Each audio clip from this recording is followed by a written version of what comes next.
Toute l'actualité du ski, chaque semaine sur Rhône TV. Avec le soutien de Bliblablo de Net+, Ski Valais et les banques Raiffeisen du Valais roman.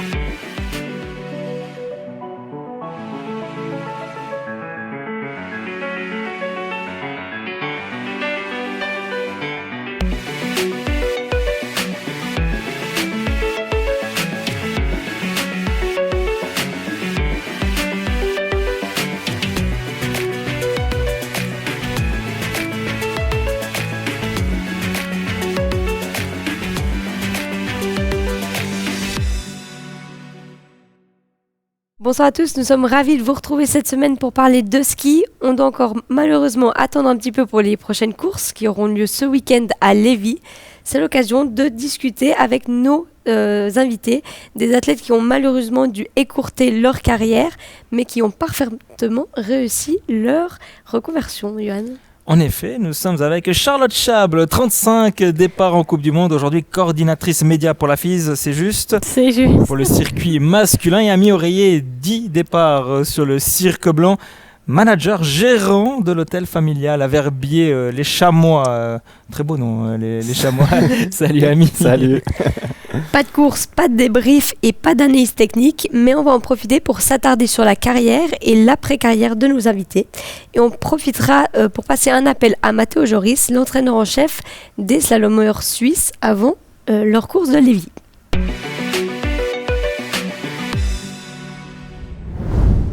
Pour commencer, on va faire un petit pas en arrière. D'une dizaine d'années, vous étiez parmi les skieurs les plus prometteurs durant les années 2010. Dans la première moitié pour toi, Ami. Dans la seconde pour toi, Charlotte. Malheureusement, il y a eu des pépins physiques, il y a eu plein d'autres choses. On va y revenir. On va déjà revenir sur vos débuts, Ami. Quand tu fais tes premiers pas en Coupe du Monde, c'est lors du géant de Solden en 2009. Tu te retrouves au milieu des Yankas, des Cuches qui brillent à ce moment-là. Quel souvenir tu en gardes ? C'était un très bon souvenir. À l'époque, j'avais commencé par la discipline du géant. Je me rappelle qu'il faisait une météo magnifique. Et puis, j'ai pas eu le résultat escompté à l'arrivée, mais c'était une bonne expérience pour une première. Ouais. Il y a cette photo ici, on le voit. Tu es avec Didier Cuche, Patrick Kung. T'as l'air impressionné. Ouais, c'est vrai. Je sais pas qui c'est que je regardais, mais Annalisa. Annalisa, ouais. C'était assez sérieux ces photoshootings. Même avec Ovomaltine. Avec Ovomaltine, ouais. Ça va pas mieux, mais plus longtemps. Ouais. Charlotte, ton baptême à toi, c'était à Flarau en 2015. Malheureusement, une élimination. Est-ce que tes débuts, c'était beaucoup de nervosité ? J'ai de la peine à me souvenir exactement dans quel état d'esprit j'étais. Je crois que je me réjouissais, mais je sais pas si j'étais nerveuse. Ce que je me souviens, c'est que je prêtais beaucoup d'attention à tout ce qui se passait autour, où en fait, oui, j'étais peut-être pas assez concentrée sur moi et ma course en fait, et que je regardais pas mal, j'observais les autres athlètes, j'observais, il fallait des accréditations pour aller à droite à gauche, il y avait, on savait qu'il y avait la télé qui était là, il y avait les médias, et en fait c'était beaucoup de choses qui m'ont traversé l'esprit, au lieu de me dire, ça reste une course comme une autre, tu es dans le portillon de départ et tu vas à l'arrivée. Et tu as enchaîné avec les mondiaux de Weil, et aussi une 11e place à Maribor. Tu t'es dit, ça y est, je suis entrée dans ce monde, j'y reste, ou comment ça se passe ? Je pense pas que je me suis dit ça comme ça. C'est vrai que déjà ma qualification pour les mondiaux, elle a été j'étais surprise. J'avais pas rempli les critères de sélection, mais j'avais la chance qu'à cette période-là, il y avait pas beaucoup de slalomeuses. J'avais fait des bons résultats en Coupe d'Europe. Du coup, ils m'ont sélectionnée et je fais une belle performance là-bas. Je m'attendais pas à ça, j'avoue. Donc c'était trop cool et en fait j'avais à cœur de confirmer derrière que c'était pas un hold-up et puis que j'avais vraiment entre guillemets volé ça aux mondiaux, et j'enchaîne direct avec un bon résultat à Maribor. Donc ouais, je me souviens que j'étais trop fière, j'en revenais pas. Et après c'est le moment où je me suis dit en fait je peux croire en moi. Ami, toi, tu avais fait une grosse saison en 2009-2010 avec 3 podiums en Coupe d'Europe et une place dans le top 3 en descente. C'est ce qui t'a ouvert un peu la porte à la Coupe du Monde la saison suivante. Malheureusement, ça a été plus dur de faire des points en Coupe du Monde. Comment tu as vécu ce changement de niveau ? Bon, ça date déjà pas mal, mais c'est vrai que surtout en vitesse, il y a beaucoup de différences entre la Coupe d'Europe et la Coupe du Monde, notamment au niveau des pistes. Et puis moi, j'avais un gabarit plutôt petit, donc en Coupe d'Europe, ça allait encore, mais toutes les parties un peu de glisse en Coupe du Monde, je prenais des belles casquettes. Et puis l'année là aussi, je skiais pas bien, je skiais pas mon niveau, et puis c'est vrai que j'ai bien galéré. Ouais. Charlotte, on va revenir peut-être à l'épisode sportif qui fait le plus mal, le slalom de Santa Caterina en 2016. Tu es deuxième de la première manche, tu es en course pour le podium et tu pars à la faute vraiment dans les tout derniers instants de la course. Avec le recul, comment tu l'as vécu, cette déception ? Alors sur le moment, je me souviens que c'était horrible. J'ai pleuré pendant longtemps seule dans ma chambre en me disant vraiment que j'avais... Enfin, je savais, je sentais que j'avais vraiment loupé peut-être pas la chance de ma vie, mais en tout cas une des grosses performances que je pouvais faire. Avec le recul, je dis toujours, s'il y a un moment dans ma carrière que j'aimerais pouvoir rembobiner et refaire, c'est ça, parce que j'aurais voulu avoir cette petite coche d'avoir ce podium en Coupe du Monde. Mais après, je crois que j'en garde aujourd'hui quand même du positif en me disant j'ai pas concrétisé, mais j'avais le niveau pour. Mais bon, c'est que pour moi, finalement, c'est écrit nulle part, mais c'est mon petit réconfort. Pour les deux, il y a cette constante, c'est les blessures. Malheureusement, Ami, la première pour toi au genou, c'est en 2012 qui te freine. Pour toi, tu as le sentiment que c'est là où ta carrière bascule ? Bon, c'est sûr que le retour de la blessure a été long. J'ai dû me faire opérer une deuxième fois. Après, je pars du principe, pas du principe, mais c'est tellement commun les blessures dans le ski alpin que il y en a beaucoup d'autres qui sont revenus pas facilement, mais qui sont revenus de blessure. Du coup, j'ai juste pas su revenir au niveau où j'étais. Donc, c'est en tout cas pas une excuse, non. Charlotte, toi, tu les comptes plus, hein, ces blessures au genou, malheureusement. Je les compte quand même, mais c'est vrai qu'il y en a eu beaucoup. Ça fait partie de ma carrière. Aujourd'hui, je suis quand même fière du chemin que j'ai accompli. C'est sûr que j'aurais voulu que ça soit différent. J'aurais voulu, peut-être en éviter une ou deux. Après, on revient pas en arrière. Et puis, je crois que ça fait aussi la personne que je suis aujourd'hui. Il y a les blessures, mais après, il faut revenir au top, au plus haut niveau. Est-ce que peut-être vous avez senti un manque de soutien de différents sponsors, hein, c'est aussi le nerf de la guerre quand on est skieur, c'est d'avoir des soutiens financiers pour pouvoir continuer à s'entraîner, pour pouvoir être performant et revenir à son meilleur niveau, Ami. Les sponsors, ils étaient toujours un peu là. Après, c'est sûr qu'à cette époque, on n'avait peut-être pas la même structure donc moi c'était en 2012 je crois, on n'avait peut-être pas la même structure au niveau du ski pour les blessés, donc comme je me suis blessé en janvier et l'année suivante j'ai reskié que en mars je crois, du coup il y avait une longue période où j'étais pas avec l'équipe et eux étaient en course, et là je me sentais un peu seul parce que j'avais pas vraiment l'infrastructure autour de moi. On fait notre réhabilitation tout seul avec notre physio, mais pour le retour sur les skis ça a été compliqué, ouais. Et qu'est-ce qui vous a permis de vous accrocher à votre rêve, par exemple, Charlotte ? La passion, l'amour pour ce sport, tout en fait. Je me suis jamais posé la question, ça a toujours été dur. C'est clair qu'on se blesse, il y a beaucoup de tristesse, il y a beaucoup de douleur, il y a beaucoup de doutes, il y a une longue période qu'on sait que ça va pas être forcément évident et que on n'aurait pas envie d'être là.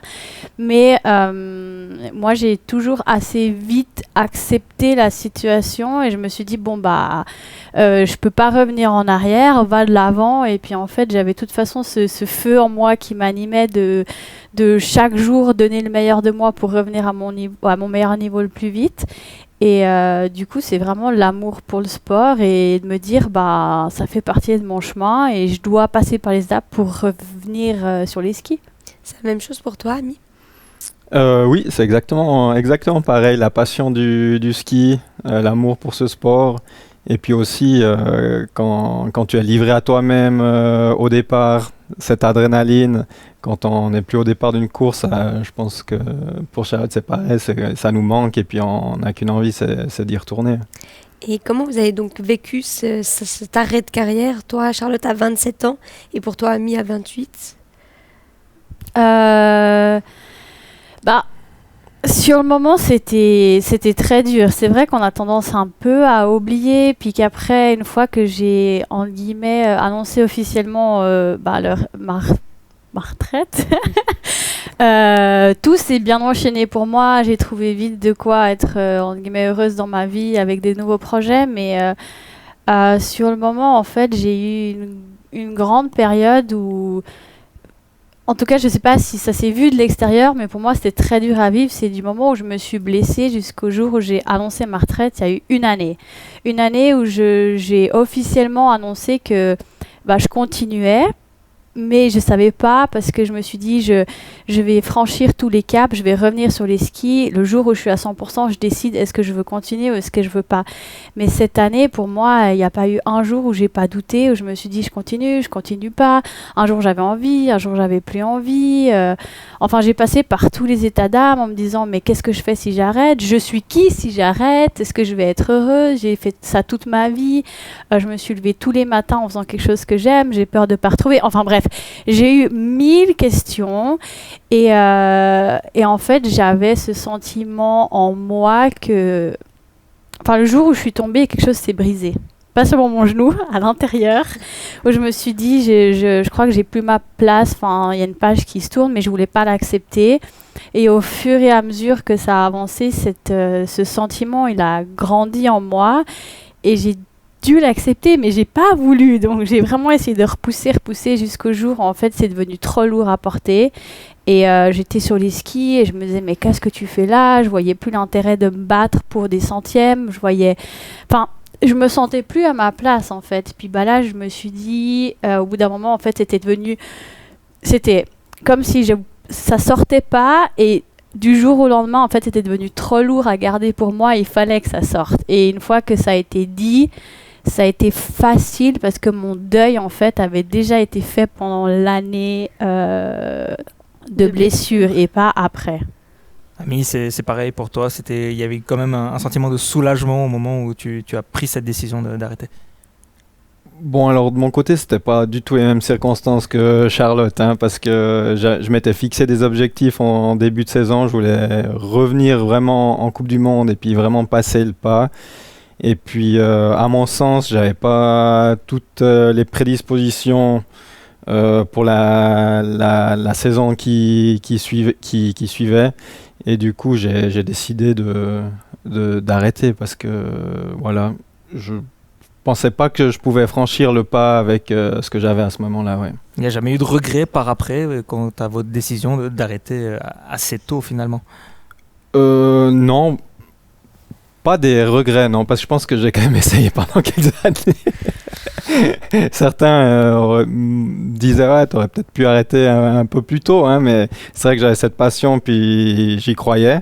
Mais là, j'ai senti que j'y croyais plus moi-même, donc c'était clair qu'il fallait. Mais c'était une décision difficile à prendre. Ouais.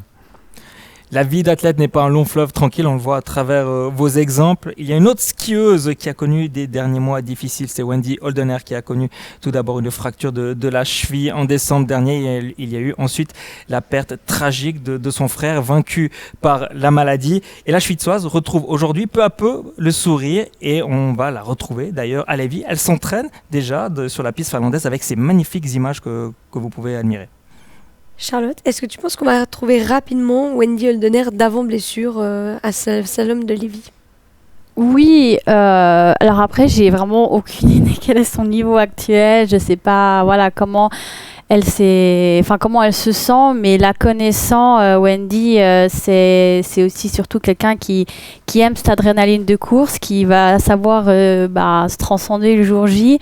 Donc, j'ai pas du tout peur pour elle qu'elle revienne à son plus haut niveau. Et comme on l'a dit, je pense la perte de son frère, ça lui tient aussi à cœur de profiter de chaque moment. Et peut-être que c'est quelque chose aussi que je dis pas que ça sera que ça va l'aider, mais d'arriver avec une nouvelle perspective, elle qui est quand même sur aussi la fin de sa carrière, de pouvoir skier en sa mémoire. Je pense qu'elle a ça à cœur et j'espère que ça va la pousser. Il y a un autre athlète, Marcel Hirscher, qui s'amuse dans les portes de slalom. Il prépare son retour dans les virages courts. Ami, tu penses qu'il sera au départ à Lévis ? Je pense qu'il sera au départ, oui. Il a fait un bon... Pour moi, je trouve qu'il a fait un bon géant à Solden. On sait les résultats qu'il a eu par le passé en slalom. Et puis, je vois pas pourquoi il serait pas à Lévis. Charlotte, tu as un peu d'autres informations, toi qui travailles à la FIS. Est-ce que tu sais s'il sera au départ ou pas ? Bon, on ne sait jamais qui prendra le départ jusqu'au jour d'avant. En tout cas, il est annoncé. Après, est-ce qu'il prendra le départ ? Est-ce qu'il se sentira prêt ? On sait qu'à Solden, il a attendu le dernier moment pour dire s'il allait courir ou pas. Donc on verra. J'ai entendu qu'il n'avait pas fait énormément de jours de slalom, mais qu'est-ce que ça veut dire pas énormément ? Et je pense qu'ils aiment aussi bien garder un peu le mystère. On parle de Lévis, on va passer un appel à Matteo Joris, l'entraîneur en chef des slalomeurs suisses. Ça, c'est juste après la pub.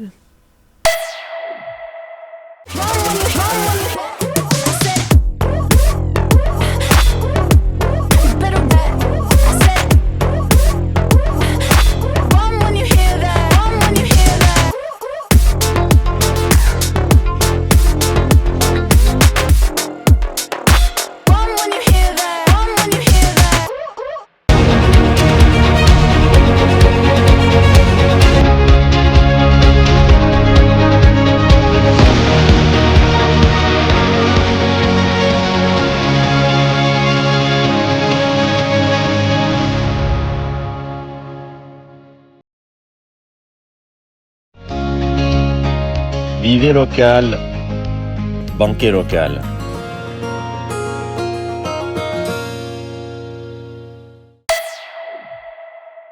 Nous sommes avec Matteo Joris, l'entraîneur en chef de l'équipe de Suisse de slalom. Matteo, salut, tu es chez toi dans le Val d'Aoste.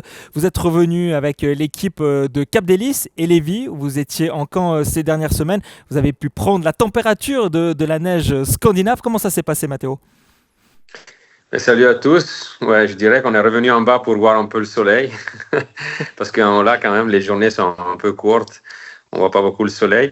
Mais ouais, on a fait vraiment un bon stage. On a profité de Cap d'Hélice comme toujours. Là, c'est un peu notre deuxième maison cette période.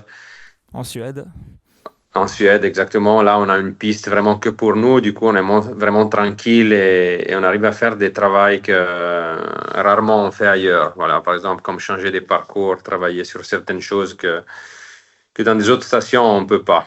Et après, le but, c'était d'aller à Lévis pour faire des manches sur la piste de course. Malheureusement, ça n'a pas joué parce que je ne sais pas si vous avez vu aussi que c'était des températures très chaudes la dernière semaine et du coup, ils ont préféré de ne pas skier la piste, comprensiblement, je veux dire. Moi, j'étais d'accord aussi. Mais quand même, on a fait de l'entraînement sur une autre piste parallèle et c'est bien passé. On a fait aussi du sel, on a pu tester aussi sur les conditions du sel. Comme ça, on est prêt pour toutes les conditions. Parfait. Et du coup, à quelques jours de ce début de saison de slalom, comment tu sens tes troupes ? Moi, je les sens bien et ils ont envie de courir. Ils sont un peu dans une cage qu'ils ont envie de sortir. Ça, c'est bien. C'est clair que tu es toujours là à te demander où tu es, qu'est-ce que j'ai fait tout juste, tout ça. Moi, j'ai dit on a fait le 100%, on a vraiment fait tout ce qu'on pouvait. Maintenant, ils doivent se prendre du plaisir au portillon et chercher d'attaquer parce qu'ils ont tout fait pour être là près. Alors vous êtes de retour à Lévis depuis plusieurs saisons. Hein. Le circuit masculin ne faisait plus étape en Finlande. J'imagine que vous êtes content également de retrouver la piste finlandaise et surtout de commencer un peu plus tôt la saison que d'habitude. Oui, après c'est aussi vraiment une piste que je trouve elle est très bien pour faire le premier slalom. Nous, les dernières années, on est quand même monté nous entraîner parce qu'on y croyait qu'on remontait faire la course. Du coup, même quand il n'y avait pas de course, on est toujours allé là parce qu'au début de la saison, c'est vraiment une belle pente pour prendre de la confiance et pour faire aussi de la longueur pour nous. Et je trouve que comme première course, c'est vraiment une classique qui doit rester dans le calendrier. On parle de Lévis, il y aura Gourgel la semaine d'après, peut-être Solden, hein, ça dépend les conditions d'enneigement en Autriche. Bah voilà, 2 courses déjà en l'espace d'une semaine. Il faudra vraiment déjà être performant dès le début. Oui, oui, bien sûr. Il y a 13 slaloms en tous avec les mondiaux, c'est beaucoup de courses, hein. Et c'est clair qu'il faut être prêt. Toutes les conditions, on aura 2 conditions complètement différentes entre Lévis et Gourgel ou Solden, on ne sait pas encore. Et on va chercher de faire quand même encore après Lévis 2 journées d'entraînement en Suisse quelque part pour préparer bien Gourgel derrière. Parce que, comme tu as dit, il faut vraiment être prêt. La saison dernière, Loïc Meyer a terminé 4e du classement du slalom, Daniel Lioul était 7e, Marc Rochat 9e. L'objectif cette saison, c'est de ramener quelqu'un sur le podium du classement de slalom à la fin de saison ou peut-être enfin viser ce globe de cristal. Bah, bien sûr, moi je dis toujours l'objectif c'est de skier vite et je reste sur mes thèmes parce que nous, c'est la performance, c'est ça. Après, c'est clair qu'au niveau du résultat concret, certainement c'est viser les top 3 et ce globe qu'on mériterait vraiment, je pense, dans toute l'équipe. On a 6 coureurs dans les 30, excuse-moi, et sont les 6 qui peuvent skier au podium au niveau de ski. Alors, pourquoi pas aussi viser ça? Mais comme objectif, certainement, c'est de skier le plus vite et de mettre le jour de la course ce qu'on sait faire. Merci beaucoup Mathéo, on espère retrouver tes athlètes le plus rapidement possible sur le podium, on l'espère dès ce week-end. À Lévis d'ailleurs, plusieurs membres de l'équipe de la Presqu'île se trouveront en Finlande et on vous fera découvrir la semaine prochaine dans notre émission un petit reportage sur la station Lapone.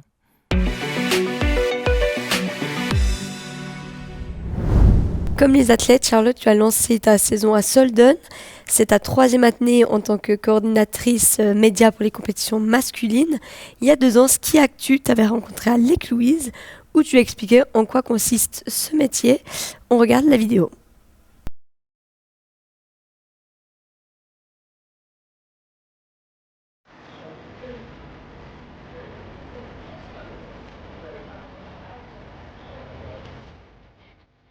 Ma fonction au sein de la FIS, je suis coordinatrice média. Cette proposition, elle est arrivée un peu, je dirais, par hasard. En fait, ils cherchaient quelqu'un et puis par un contact, j'ai été mise en relation. Et tout de suite, j'ai été quand même intéressée, mais je savais pas trop, est-ce que je veux vraiment me lancer à fond là-dedans et tout ça. Et pour finir, j'ai été sur 2 événements l'hiver passé, un petit peu en test aussi, voir comment ça se passait et tout, et ça m'a plu. Et après, j'ai dit, bah ok, j'attaque la saison. Mes tâches au quotidien, en dehors de la piste, c'est vraiment répondre aux demandes qui arrivent, que ce soit de la part des journalistes, de la part des fois des entraîneurs qui ont des demandes selon n'importe quoi en fait. Et puis c'est voilà, avant le Teams Capital Meeting, on appelle ça le soir, il y a la séance avant la course, de regarder le programme du lendemain, de le mettre à jour, d'envoyer toutes les informations sur différents chats après, d'envoyer la start list, d'envoyer... Enfin voilà, c'est vraiment être au cœur de l'information, dira-t-on. Alors, quand je suis dans l'aire d'arrivée, je coordonne en fait, voilà, s'il y a des demandes de la part des médias et puis qu'il n'y a pas de presse attachée de la nation. C'est moi qui vais chercher les athlètes, qui les amène là où il faut. Et puis, je réponds un petit peu vraiment à toutes les demandes qu'il y a à faire. Je m'occupe des interviews pour le vainqueur, s'il y a des interviews à faire après la reconnaissance, etc. pour le International Feed. Pour faire les interviews, c'est tout en anglais. Donc, par moment, c'est pas toujours facile, mais on dira-t-on que ça va venir de mieux en mieux. Non, mais du coup, c'est vrai que je parle français, anglais, allemand, et puis je mixe un petit peu entre les 3 langues. Et puis, c'est cool, j'adore parce que j'ai vraiment envie de progresser en allemand et en anglais. Et puis, je vois ça vraiment comme une opportunité. D'avoir été skieuse, ça m'aide quand même un peu pour tout ce qui est le contact avec les athlètes parce que c'est vrai que bah, pas tout le monde, mais quand même une bonne partie des athlètes, bah, je les connaissais d'avant, ils me connaissaient aussi, ou s'ils me connaissaient pas, ils ont entendu que je faisais du ski, donc je pense que ça aide parce qu'ils se disent bon bah voilà, c'est pas quelqu'un qui vient de nulle part, qui a aucune idée, et puis voilà, gentiment, je vais pouvoir construire un peu une relation avec tout le monde et ouais, c'est cool.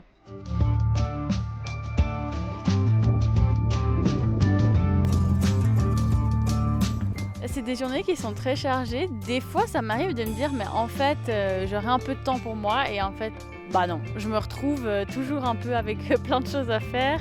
Il y a des temps morts par moment. C'est vrai que quand je regarde la course, surtout là, pendant les entraînements, c'est un peu plus tranquille. Mais après, je finis. Et puis, il y a toujours plein de choses à préparer. Il y a toujours des demandes de dernière minute qui arrivent auxquelles je dois répondre. Donc, c'est vrai que mes journées sont chargées et je commence tôt le matin et je finis assez tard le soir.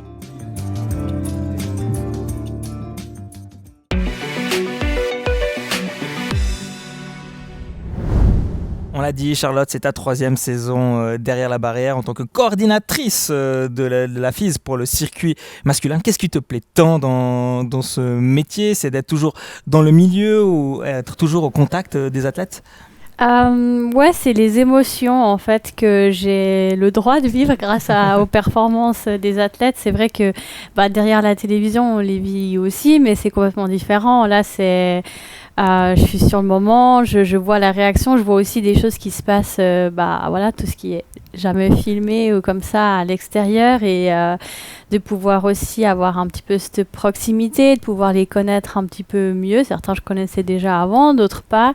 Et ouais, c'est les émotions. Il m'arrive plusieurs fois par hiver de verser quelques larmes parce que je trouve trop beau en fait qu'est-ce qui se passe et je me dis waouh, je suis juste chanceuse d'être là et de partager ça avec eux. C'est qui l'athlète le plus sympa du cirque blanc masculin? Joker. Et dans l'autre sens, le moins sympathique? Joker aussi. Peut-être certains ont leurs petites idées.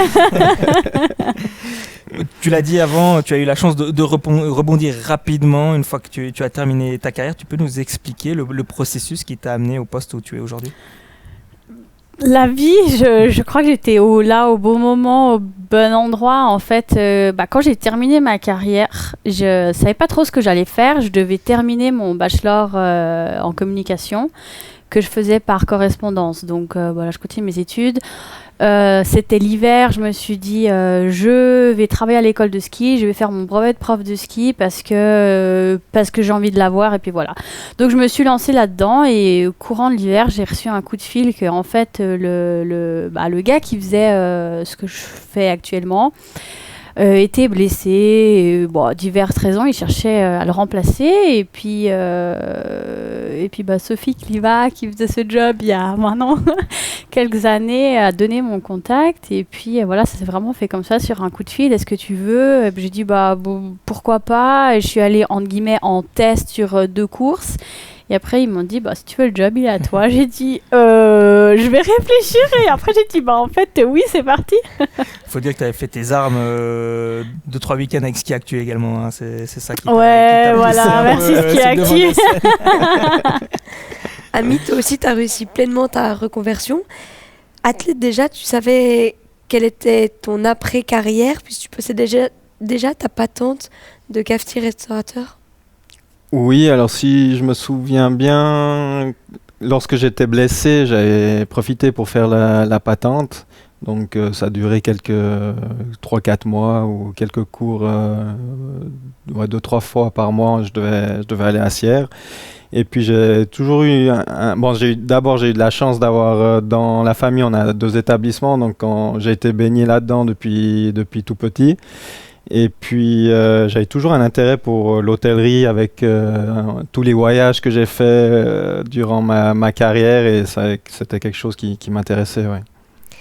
Et est-ce que vous avez l'impression qu'actuellement les skieurs, les jeunes skieurs actuels, ils négligent un peu cette partie d'après-carrière où justement on est quand même assez bien guidé et puis on arrive à préparer cette après-carrière? Je trouve que ça s'améliore. Parce que là, bon, je connais pas tous les jeunes, mais il y en a beaucoup qui font des études en parallèle et qui réfléchissent déjà au début de leur carrière sur l'après-carrière. Et à une époque, à mes débuts en FIS, c'était pas trop le cas. On était vraiment focus dans nos objectifs et puis il y avait que le ski. Tête dans le guidon, comme La ça. tête dans le guidon, exactement. Toi, Charlotte, tu as des connaissances ou des témoignages? C'est vrai qu'il y a aussi, il y a de plus en plus, je pense. Alors, c'est pas évident parce que c'est pas toujours facile de concilier sport et que ça soit études ou quelque autre formation parce que le sport de haut niveau, ça nous prend beaucoup d'énergie, beaucoup de temps et qu'il n'y a pas toujours la structure pour faire tout ce qu'on veut, mais ça s'améliore.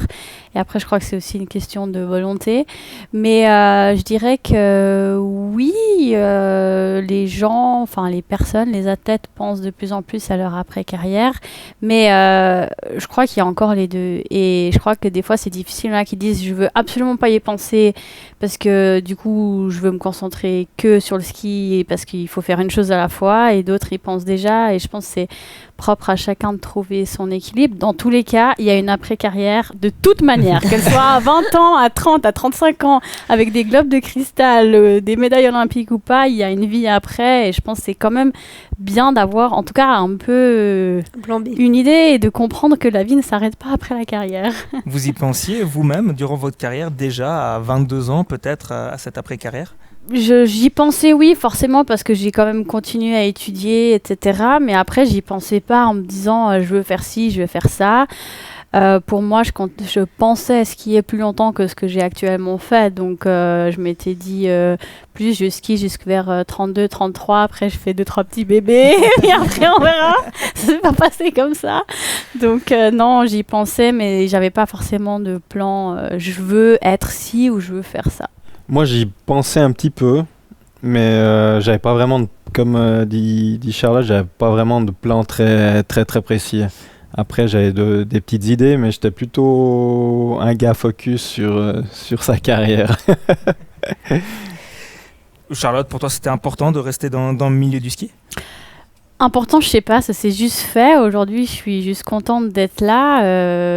Je sais pas combien de temps j'y resterai. Si un jour je changerai complètement de direction ou si je resterai toujours un petit peu là-dedans. Mais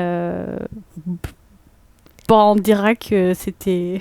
C'était voulu. Ouais, c'était voulu, c'était écrit, je devais rester encore un peu. Toi, t'as l'air t'éclater là, Kitzbühel, hein, t'es bien.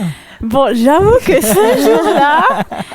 Non, mais mon métier me fait quand même vivre des sacrés moments et que, alors, autant des fois c'est dur parce que, bon, voilà, pour diverses raisons, mais comme tout dans la vie, et autant des fois c'est juste incroyable et puis je profite. Je vois, il y a pire comme bureau. Ouais, c'est sympa, hein, en bas de la Streif. Ce jour-là, en plus, c'était incroyable. Je me souviens, non, mais je vais pas tout vous raconter parce que j'y serai encore demain, mais il y a de ces journées où c'est parfait du matin au soir, et ça, c'était une des journées où c'était parfait du matin au soir. Et toi, Ami, ça t'aurait intéressé de rester dans ce milieu du ski? Je crois que t'es encore à l'école de ski. Oui, alors j'ai fait le brevet de moniteur de ski. Je suis un peu... dès que j'ai arrêté, en fait, j'ai été directement comme entraîneur au ski club aussi. Je trouvais que c'était intéressant et puis de redonner un peu ce que j'ai reçu quand j'étais jeune.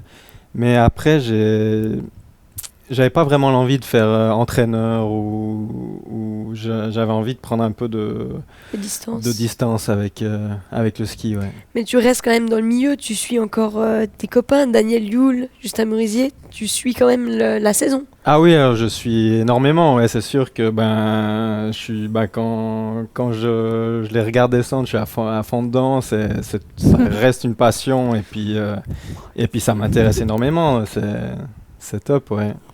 Question peut-être un peu tordue pour les deux. Vaut-il mieux réussir sa carrière avec des médailles olympiques ou mondiales ou son après-carrière? Les deux. Mais bon, nous on a peut-être maintenant on a la chance de pouvoir faire une bonne après-carrière. Notre carrière c'est déjà derrière, mais je dirais les deux à choisir. Vous voyez où dans 10, 15, 20 ans, Charlotte, peut-être présidente de la FIS là. T'es bien là. Sur une chaise longue. Bonne question. C'est vrai que très bonne question. Je sais pas. Je trouve que alors petite parenthèse philosophique. là. En fait, je trouve que c'est dur des fois quand on est dans le milieu du ski, on grandit avec des rêves, et on a des objectifs précis et des rêves précis, puis quand on arrête notre carrière, c'est dur de retrouver un rêve ou etc. Et je dis pas que j'en ai pas aujourd'hui, j'ai des objectifs, mais j'ai pas encore retrouvé en fait un rêve comme ça m'a toujours animé dans ma vie. Donc peut-être que, enfin, je sais pas si j'en aurai encore un jour. Enfin, j'ai des rêves, mais c'est pas autant présent où en fait ça fait partie de notre quotidien jour et nuit. Donc c'est pas maintenant que tu vas remplacer Michel Vion ou Johan Eliash à la FISE. Qui sait? Tu me dis pas non. Ami, t'es destiné à devenir le Franz Julen de Verbier? Non, je pense pas, non. Mais dans 10 ans, je sais pas. Mais c'est sûr que comme c'est une entreprise familiale, j'ai à cœur de la développer du mieux que je peux. Et c'est des petits objectifs que j'ai un peu chaque année. On fait beaucoup de rénovations dans l'hôtel. Après, quand, je sais pas, le jour où j'ai plus la flamme pour faire ça, peut-être que je changerai, mais pour l'instant, ça me plaît. On va terminer cet entretien avec nos questions auxquelles il faut que vous répondiez du tac au tac. Est-ce que vous êtes prêts? On va dire que oui. Charlotte, tu préfères le vélo ou la rando? Le vélo. Et toi, Ami? Vélo. Plutôt devant ou derrière le micro, Charlotte? Devant. Plus de pression de prendre un départ en Coupe du Monde ou d'interviewer en anglais Henrik Christophersen? Oh my god, d'interviewer en anglais, Henrik. il est pas facile, hein, Henrik. Hein. Ouais, ça dépend, mais Ça il dépend. est. Non, Moi, en général, quand tu l'interviews, c'est qu'il a gagné. Ouais, il a donc. gagné, ouais. Ah, pas toujours, mais ouais. Ami, plutôt backside Montfort ou le petit combat? Le petit Cambin. Et si on rajoute le pub Montfort dans l'équation? Le pub Montfort aussi, ouais. Le petit Cambin et ensuite le pub Montfort. On reste sur le même. On Ami. choisit aussi le pub Montfort. Oui. Oui. Ami, la meilleure ambiance après ski sur la Coupe du Monde? Oula. Ah j'ai été à la Folie Douce à Mayribel, c'était sympa, ouais. Alors j'ai 2-3 souvenirs de Charlotte pendant les championnats du monde qui festoyait également à la Folie Douce. Ouais, le pire c'est que j'avais un petit moment, mais après je devais retourner travailler, donc c'était juste pour me mettre dans l'ambiance et mais puis pas trop. voilà, pas trop non plus. Charlotte, Villars ou Savièse? Savièse. Ah, tu es valaisanne maintenant alors. J'ai dû changer mes plaques, j'ai dû tout changer officiellement, mais chut. Ami, la restauration ou l'hôtellerie? L'hôtellerie. Et pour finir ces entretiens, Ami, je te laisse découvrir 2 petites vidéos. Salut Ami, on sait qu'après ta carrière de skieur, tu as repris l'hôtel familial à Verbier. On sait aussi que tu t'es découvert plusieurs passions comme les voyages. On sait que tu aimerais devenir guide touristique à l'avenir. Et est-ce que tu t'imagines aussi, pourquoi pas, devenir un jour entraîneur des descendeurs de l'équipe suisse et revenir dans le milieu du ski? Qu'est-ce que ça à répondre à Justin Merisier? Bon, guide touristique, c'est quand même sympa. Hein. J'ai beaucoup de plans s'il veut. Je lui en ai déjà donné un ou deux, il rigole. Mais c'était peut-être le camping. Le camping, ouais. La semaine dernière, il nous a parlé de Daniel camping. Lioul, ouais, mais effectivement. oui, alors là, c'était pas moi le guide. Mais je sais pas, non. Je pense pas, non.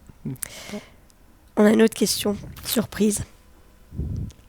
Pour toi. Ouais. Salut Ami, alors on sait que tu es toujours très passionné par le monde du ski et que tu suis les choses de près. En plus, tu tiens en forme avec des parties de squash à haute intensité et des tours en vélo. Mais cette année, avec tous les comebacks qu'il y a, moi je suis un petit peu curieux de savoir pourquoi ton comeback de 2018 il a pas abouti. Alors, on rappellera qu'il y a eu un article paru dans la presse spécialisée qui évoquait ton retour en 2018 pour un poisson d'avril. Oui, exactement. Je m'en souviens assez bien parce que j'ai découvert ça au café avec un copain, puis il me parle de ça. Alors je lui ai dit non mais Et puis c'était vrai, ouais. Du coup, je me suis bien fait avoir. Mais non, il n'y aura pas un aussi beau comeback en 2018 cette année. Il aurait bien aimé, mais... Et puis je pense qu'il se sentait un peu sous pression, surtout en slalom, si je revenais. il aurait dû... je pense qu'il aurait pu serrer un peu les fesses. Ouais. Charlotte, on a aussi 2 questions pour toi. Je te laisse découvrir la première. Voilà, bonjour à tous. Salut Charlotte. Alors la petite question du jour, en ce qui me concerne, elle est toute simple. Est-ce que tu es toujours aussi impatiente sur la route ? Alors, Impatiente. Est-ce que les plaques valaisannes ont changé? Est-ce que je roule vite Je sais pas ce qu'il entend par là. alors, c'est la question de Jérôme Krieg, le responsable de presse de l'équipe de Suisse féminine que tu as côtoyé durant plusieurs saisons quand tu étais athlète. Il paraît que tu es un peu... Tu es pas dangereux sur la route, non? Dangereuse, non, mais je mets des gaz. D'ailleurs, j'essaye de faire attention parce que bon, c'est jamais des grosses amendes, mais à coup de 40 par là, 60 par là, tout le temps. Et en plus, non, ça m'arrive un peu souvent. Je te laisse décaler. Salut Charlotte, question pour toi. Dans quelle station de Coupe du Monde se trouve le meilleur après-ski? Moi, malheureusement, j'ai pas trop le temps de profiter, mais toi, tu travailles à la FIS, donc j'imagine que tu as le temps. Ah non! Est-ce que c'est pour ça que tu ne viens pas à Lévis, parce qu'il n'y a pas d'après-ski là-bas? Allez, on se voit à Val d'Isère. Ciao, ciao! Ça rejoint un peu la question de tout à l'heure, mais peut-être que... Bah déjà, on se voit à Gurgel et pas à Val d'Isère, sauf s'il compte pas être au départ de Gurgel, étant donné que Gurgel, c'est avant Val d'Isère, donc il sait même pas son calendrier. Il parlait d'Évier. Oui, mais il a dit on se retrouve vient pas à à Lévis, Gurgel. on se retrouve à Val d'Isère. Sauf qu'il y a Gurgel entre deux. Un point pour Charlotte. Un point pour Charlotte. Je sais mieux son calendrier que lui. Et quel est mieux l'après-ski? Bon, il y en a plein. Après, ça dépend tout du mood, du moment, etc. Mais je vais pas à Lévis parce que, enfin, je ne vais pas à Lévis parce qu'il n'y a pas d'après-ski. C'était juste une décision que, voilà. Ma collègue fait Lévis, je ferai Gurgel hommes et femmes et que, voilà, on s'est séparés. Tu n'as pas répondu à la question. Le meilleur après-ski? Bah, j'ai dit, ça dépend du mood et tout, mais... On restera sur Meribel. Meribel, c'est bien, c'était extérieur. Là. Après, Schladming, c'est toujours assez cool parce que c'est une course nocturne. Kitzbühel, c'est Kitzbühel. Adelboden, c'est quand même assez sympa aussi. Enfin, il y a plein de choses. Ouais, c'est difficile. Vivement l'hiver. Vivement l'hiver. Ou bien les finales, c'est toujours assez cool en fait, les finales. Tout le monde, Il fait beau, il fait chaud, il n'y a plus rien après. Merci beaucoup d'avoir répondu à toutes nos questions. On se donne rendez-vous la semaine prochaine, même endroit, même heure, avec de nouveaux invités. Nous reviendrons bien évidemment sur les courses de Lévis et nous évoquerons le début de saison de ski alpinisme. Et on va se quitter en musique avec une chanson choisie par Charlotte Chable, Paradis perdu de Christine and the Queens. C'est le mood automnal, hein, c'est ça, Charlotte? Oui, c'est la tombée de la nuit. Voilà, c'est les sentiments qui parlent. Merci d'avoir été avec nous pour cette excellente émission. Et nous, on se retrouve la semaine prochaine. Ciao, bonne soirée. Ciao, ciao.